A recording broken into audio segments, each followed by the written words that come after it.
وَاعْتَصِمُوا بِحَبْلِ اللَّهِ جَمِيعًا وَلَا تَفَرَّقُوا فاستعوذ باللہ من کل حزب الشیطان الرجیم بسم اللہ الرحمن الرحیم رب اشرح لی صدری ویسر لی امری واحلل عقدۃ من لسانی یفقہوا قولی واجعلنی وزیرا من اہلی آمین یا رب العالمین۔ السلام علیکم ورحمۃ اللہ وبرکاتہ۔ کیسے ہیں آپ لوگ؟ ٹھیک ہیں؟ دعا ہے اللہ تعالیٰ سے کہ اللہ تعالیٰ ہم سب کو صحت و تندرستی کے ساتھ رکھیں، آمین یا رب العالمین۔ تو یہ اللہ تعالیٰ کی طرف سے فیصلے ہیں، یہ ہمارے اور آپ کے بنانے سے کوئی گھر والا اور کوئی در والا نہیں بن گیا۔ غرض یہ کہ آپ یہ دیکھیں کہ نبی کے جو گھر والے ہیں ان کی زندگی کا کوئی بھی ایسا واقعہ آپ نکال کے دکھا دیں، اگر پڑھیں گے تو آپ کو خود پتہ چل جائے گا کہ کہیں بھی انہوں نے قربانی دینے سے کبھی پیچھے نہیں ہٹے۔ وہ اپنے حقوق کو چھوڑ دیتے تھے اور دوسروں کے حقوق کے خاطر جو ہے دنیا سے جو ہے لڑ جاتے تھے، اور ان کے حقوق ان کو دلا کے اپنی زندگی جو ہے چین و سکون سے گزارتے تھے۔ اور ہمارا اور آپ کا حال یہ ہے کہ ہم یہ چاہتے ہیں کہ جو کچھ بھی ہے میرا حق ہے، مجھے مل جائے بس۔ اب آپ تھوڑے سی دنوں پہلے کی بات ہے کہ ابھی آٹا کچھ مہنگا ہو گیا تھا، تو آپ نے دیکھا ہوگا کہ کس طرح سے جو ہے لوگ پیسے ہاتھوں میں لے کر، جب ٹرک کوئی آتا تھا آٹے کا تو لوگ لائن لگا کے، عورتیں مرد بچے بوڑھے جوان سب لائن میں لگے ہوئے، پیسے ہاتھ میں لیے ہوئے کہ بس کسی طرح سے ہمیں مل جائے بس۔ اور ایک گھر کے دو تین افراد لگے ہوئے تھے کہ بس ہمارے گھر میں جمع ہو جائے، باقی پڑوس میں کسی کو ملتا ہو، ملے یا نہ ملے تو نہ ملے۔ یعنی جینے کی خواہش ہمارے دلوں کے اندر اتنا پیدا ہو گئی ہے، اتنی پیدا ہو گئی ہے کہ بس ہم جی جائیں، بس مرے نہ ہم۔ تو بھائی مرنے کی اور جینے کا جو تعلق ہے، تو آپ کھا کے بھی تو مریں گے، مرنا تو سب کو ایک دن ہے۔ نہیں کھائیں گے تو بھی مریں گے، بھوک سے مر جائیں گے، لیکن اگر کھائیں گے تو بھی موت کا ایک دن تو اٹل ہے۔ یہی بات جو ہے ہمیں سوچنی چاہیے کہ حضور کے جو گھر والے تھے وہ قربانیاں دینا سکھا کے چلے گئے، اور ہم نے قربانی ہی نہیں سیکھی۔ آپ خود غور کریں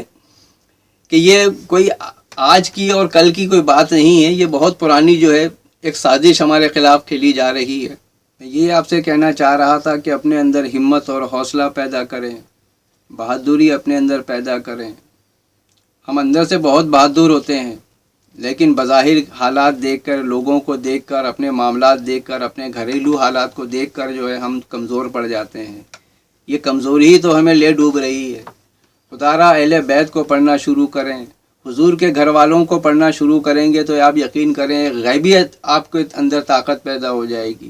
یہ طاقت بہت بڑی چیز ہے، بہت بڑی نعمت ہے۔ اس سے انسان بہت سے جو ہے چھوٹے بڑے گناہ کرنے سے بچ جاتا ہے۔ یہ بزدلی ہوتی ہے جو انسان کو گناہوں پر اکساتی ہے، انسان کاہل ہو جاتا ہے، انسان سست ہو جاتا ہے۔ آپ اہل بیت کے تمام کسی بھی ایک شخصیت کو آپ لے لیں اور ان کا مطالعہ کرنا شروع کر دیں، ان کی زندگی کے حالات پڑھنا شروع کر دیں، تو آپ یقین کریں سستی کاہلی ان کے زندگی میں کہیں نظر نہیں آئے گی۔ ہر وقت قربانی دینا، لوگوں کے حقوق ادا کرنا، لوگوں کو حقوق دلانا، ان کے خاطر راتوں کو جاگنا، ان کی مشکلوں کے دور کرنے کے لیے اپنی ہمہ وقت زندگی وقف کر دینا، کسی طرح سے کہ نبی پاک صلی اللہ علیہ وسلم کا جو دین اسلام حضور سرور کائنات صلی اللہ علیہ وسلم نے جو امت کے سامنے پیش کیا، اس کی ترویج کے لیے، اس کو زندہ رکھنے کے لیے، اس کی کامیابی کے لیے، وہ لوگوں کے دلوں میں راسخ کرنے کے لیے سب سے زیادہ جنہوں نے قربانی دی ہے وہ آپ اور میں اچھی طرح جانتے ہیں کہ وہ اہل بیت ہی تھے، وہ گھر والے ہی تھے جنہوں نے قربانیاں دی ہیں۔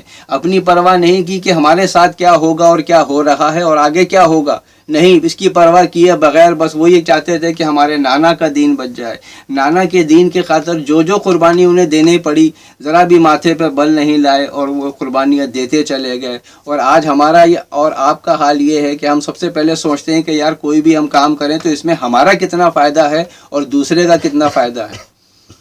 ہم ہمیشہ اتنے سیلفش اور اتنے خود غرض ہو گئے ہیں کہ پہلے اپنا فائدے کی ہم فکر سوچتے ہیں۔ یعنی ہر دوسرا آدمی تاجر بن گیا ہے، کاروباری بن گیا ہے کہ وہ فائدے کے لیے کام کرتا ہے۔ فائدہ نہیں ہوگا تو اس کے اندر اس کو انٹرسٹ نہیں ہوتا ہے، اس کو دلچسپی نہیں ہوتی کہ اس میں میرے لیے کوئی فائدہ نہیں تو میں کیوں کروں یہ کام، میں وہ کام کروں گا جس میں میرا فائدہ ہو۔ جبکہ اہل بیت حضور کے گھر والے وہ کام کرتے تھے جس میں سب کا بھلا ہو، سب کا فائدہ ہو، سب کی آخرت سنور جائے، سب کی بگڑی بن جائے، سب سے اللہ تعالیٰ راضی ہو جائے، سب جہنم کی آگ سے بچ جائیں۔ اور ہمارا حال یہ ہے کہ ہم آگ سے بھی بچ جائیں، آخرت بھی ہمیں مل جائے، دنیا بھی ہمیں مل جائے، کوئی ہم سے ناراض بھی نہ ہو، سارے لوگ بھی ہم سے خوش ہوں، ہمارے گھر والے بھی ہم سے خوش ہوں، اللہ بھی ہم سے راضی ہو جائے، تو ایک نیام میں دو تلواریں کبھی نہیں آتی۔ یہ ایک قانون ہے، ایک ضابطہ ہے جس کے تحت ہمیں اس زندگی کو گزارنا ہے۔ اگر آپ اپنے لیے صرف جئیں گے تو یقین کریں پھر آپ ہمیشہ پریشان ہی رہیں گے، اور اگر آپ دوسروں کی مشکلیں حل کرنے میں لگ جائیں گے تو یقین کریں اللہ تعالیٰ لوگوں کے دلوں میں بات ڈالے گا کہ آپ کی مشکل کوئی آپ کے سامنے آئے گی تو لوگ آپ کے پیچھے پڑ جائیں گے کہ نہیں کسی طرح سے اس بندے کا مسئلہ حل کرنا ہے۔ خود بخود اللہ تعالیٰ لوگوں کو مجبور کر کے آپ کی مشکلوں کو آسان کر دے گا۔ یہ ایک بہت آسان سی بات ہے، یہ ہمارے سمجھ میں اگر آ گئی تو یقین کریں کہ تمام دنیا کے جھگڑے، فساد، برائی، پریشانیاں، رنج و الم، مصیبتیں سب خود بخود دور ہو جائیں گی، اور اگر آئیں گی بھی تو آپ اس میں اتنی آسانی سے گزر جائیں گے کہ آپ کو پتہ بھی نہیں چلے گا کب ہمارے پاس مشکل کے دن آئے اور کیسے آسانی سے گزر گئے۔ مجھے یاد رکھیں کہ مشکلیں، پریشانیاں دونوں پر آتی ہیں، چاہے وہ ایمان والا ہو چاہے وہ کافر ہو، مسلمان ہو یا مومن ہو یا کافر ہو، دونوں پہ مشکلیں آتی ہیں۔ فرق صرف اتنا ہے کہ کافر پر جب وہ مشکلیں پڑتی ہیں اور جب مشکلیں اس کے سامنے آتی ہیں تو وہ چیختا ہے، چلاتا ہے، شکوہ شکایت کرتا ہے، واویلا کرتا ہے، دنیا سے مایوس ہو جاتا ہے کہ اب تو میں گیا دنیا سے۔ اور یہی مشکلیں، یہی پریشانیاں جب ایمان والوں پر آتی ہیں تو وہ خوش ہوتے ہیں کہ اللہ تعالیٰ ہمیں آزما رہا ہے، ہمارا امتحان لے رہا ہے، اگر ہم اس میں جو ہے صبر و تحمل سے کامیاب ہو گئے تو آخرت میں تو ہمارے لیے اجر جمع ہے۔ آپ خود دیکھیں کہ اہل بیت گھر والوں کی تمام زندگی کے اندر یہی معاملات تھے کہ وہ جو بھی کام کرتے تھے ان کی نظر آخرت پر ہوا کرتی تھی۔ ہماری آخرت سے ہی تو نظر ہٹ گئی ہے، جس کی وجہ سے آج ہم نے دنیا ہی کو سب کچھ سمجھ لیا ہے، چاہے ہم لوگ دیندار لوگ ہوں چاہے دنیا دار لوگ ہوں، سب یہ چاہتے ہیں کہ دنیا کے اندر میں کوئی پریشانی نہ ہو، جبکہ اللہ تبارک و تعالیٰ کا دو ٹوک فیصلہ ہے۔ سورہ والعصر ان الانسان لفی خسر سب کو یاد ہوگی، مختصر سی صورت ہے، تو اس کے آخری دو جملے جو ہیں وہ بہت پاورفل ہیں، اس پہ اگر غور کر لیں تو ہمیں پوری سائنس سمجھ میں آ جائے گی اس دنیا کے اندر کہ ہمارے ساتھ کیا ہونا ہے اور کیا ہو رہا ہے اور ہم کدھر کھڑے میں ہیں۔ کیا آیا کہ ہم لوگ واقعی میں صحیح سمت میں چل بھی رہے ہیں یا پگ ڈنڈیوں میں مڑ گئے ہیں؟ کیا آخر کی جو دو جملے ہیں کہ وَتَوَاصَوْا بِالْحَقِّ وَتَوَاصَوْا بِالصَّبْرِ، کہ اگر یاد رکھو کہ دنیا کے اندر تم حق پر ہوگے اور حق بات کہو گے تو وَتَوَاصَوْا بِالصَّبْرِ، پھر تم پہ مشکلوں کے، مصیبتوں کے پہاڑ ٹوٹیں گے، تمہیں صبر کرنا ہوگا۔ یہ آیت کے مصداق تھے اہل بیت کہ وہ حق بات کرتے تھے، حق کے لیے لڑ جاتے تھے، اپنی جان پہ کھیل جاتے تھے، تو اسی لیے ان پر مشکلوں کے، مصیبتوں کے پہاڑ بھی ٹوٹتے تھے، اور پھر وہ صبر و تحمل سے جو ہے خیر خوبی سے، ہنسی خوشی اس دنیا سے جو ہے سب کچھ جھیلتے ہوئے جو ہے مطمئن ہو کے چلے جاتے تھے، اور آخرت میں تو ان کے لیے اجر عظیم اللہ تبارک و تعالیٰ نے پہلے ہی سے رکھا تھا۔ یہی ذہنیت اگر ہم بنائیں اور اہل بیت کو پڑھنا شروع کر دیں، حضور کے گھر والوں کو پڑھنا شروع کر دیں، تو یقین کریں کوئی مشکل ہمارے سامنے مشکل نہیں رہے گی۔